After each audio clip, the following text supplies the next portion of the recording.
We're pointing. We're not underlining yet. I want you to cover with your finger the ing in sting. If I cover the I with your fingers, if you cover the ing, what's the root word that's left? Is that a word? No. So in the word sting, ing is not a suffix. Even though it's listed as a suffix, remember the suffix, these have to have a root word.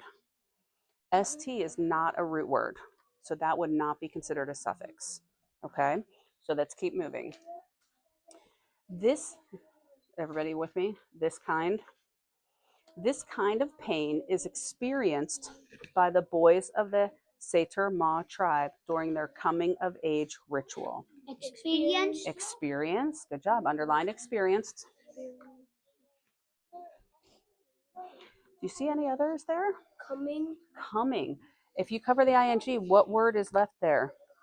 Come. Like when you come to school. Yep. Underline coming. That's a great one. Okay. Ready? The Seter Ma tribe, native to the Brazilian Amazon, expects all 13-year-old boys to participate in a very painful ritual during which their hands are exposed to the wrath of bullet ants. Painful. Painful again. Exposed. Exposed. Good job. You caught that one. Exposed. Okay. Now, anyone know what a bullet ant is? No. Guess what? I didn't know either. But if you look, there's a picture of a bullet ant. And they're holding it with tweezers, you know, the pinchers that you use in science class. They're holding it with pinchers and tweezers. And you can see the stinger.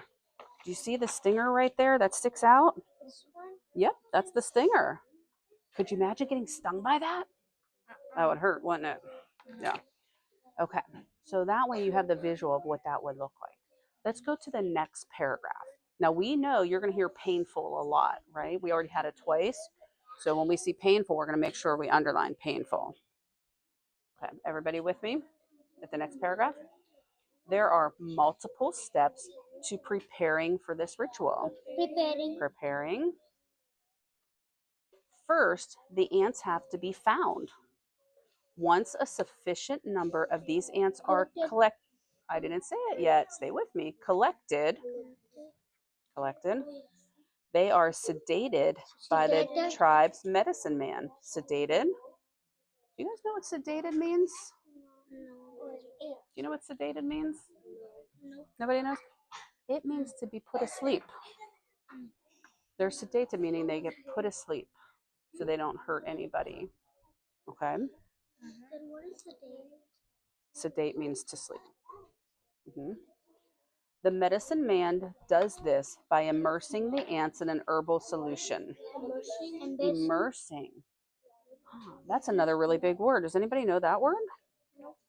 Yeah. What does immersing mean? To feel shame. Not to feel shame. Immersing. So if they're going to put ants to sleep and it's saying they're going to immerse it into a solution. Solution would be like a liquid. Immerse means to put in. Do you ever go swimming? It's like immersing you into a swimming pool. Okay. So immerse means to put in, to like kind of dunk. The ants are drugged so that they will not sting people's hands as they prepare the gloves. Sting? Drugged. Sting? So we talked about sting. What did we say about sting? If you cover the ing, is there a root word? No. I like that you're seeing the ing though and paying attention for it. So in that sentence we have drugged. Okay. The ants do not remain drugged for long. Drugged again. However, when the drugs wear off, the ants grow agitated because agitated. Good catch. I didn't even catch that one.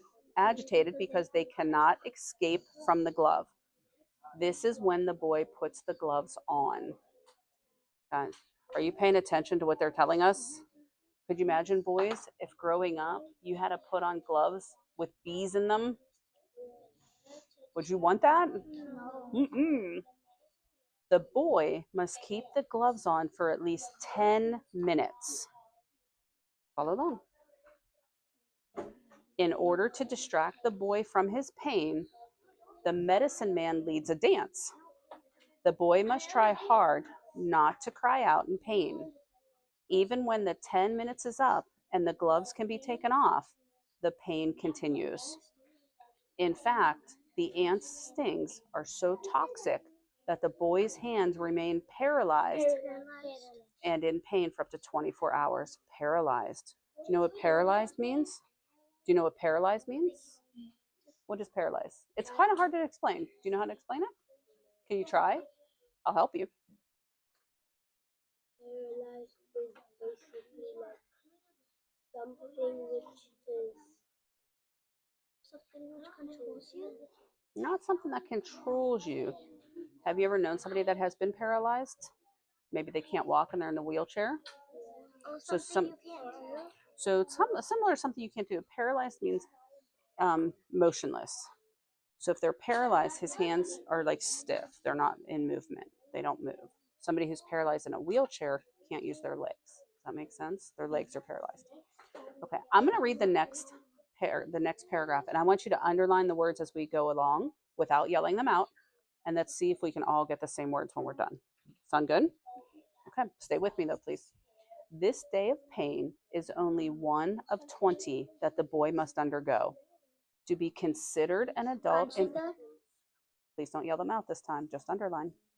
To be considered an adult in this tribe, the boy must wear the ant gloves 19 more times. So the next time you get stung by a bee, think about this coming of age ritual. Perhaps that sting won't feel quite so painful. Okay, so what words did you underline in that paragraph as I read? Consider. Did everybody get considered in the first sentence? First line? Painful, the last word. Painful. Which and coming. Good job. So what I'd like you to do as I go and check over here, because I think they might have a question, I want you to take your highlighter. Remember yesterday when we took the prefixes and highlighted prefixes? I want you to now highlight the suffixes in the words you underlined. And yes, you can talk to each other to help each other out. Okay, so let's take a minute and highlight all the suffixes in those words. Okay, and I'm going to check right here for a second. Go ahead. Hey guys, do you have any questions? No. Did you remember to highlight your suffixes? Yes, but one I have a question. Sure.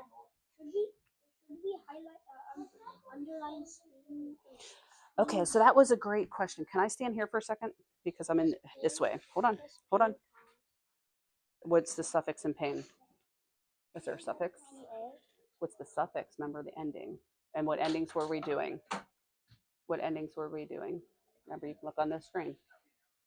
ED, ING, and what was the third? What was the third one? Full. Those are the only ones we're underlining. You had a great question. Who asked me about sting?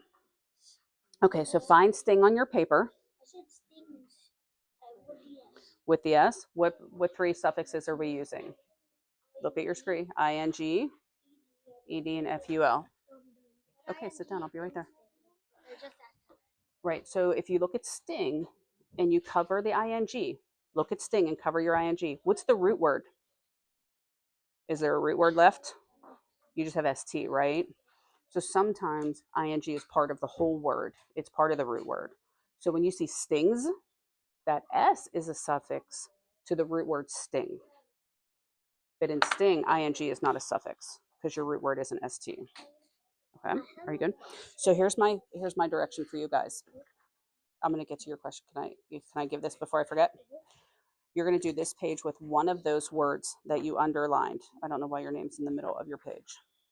That's not where your name went. Remember, that's where the word goes. I want you to use this paper for one of the words you highlighted. And like we did yesterday, I'd pick one where you really know the root word well. Okay? When you're done, I put a challenge on the back. Can you try the challenge? Okay. You had a question. What was your question, sweetie? So what does agitated mean? So agitated means irritated. You know what irritated means? Kind of like angry, kind of bothered.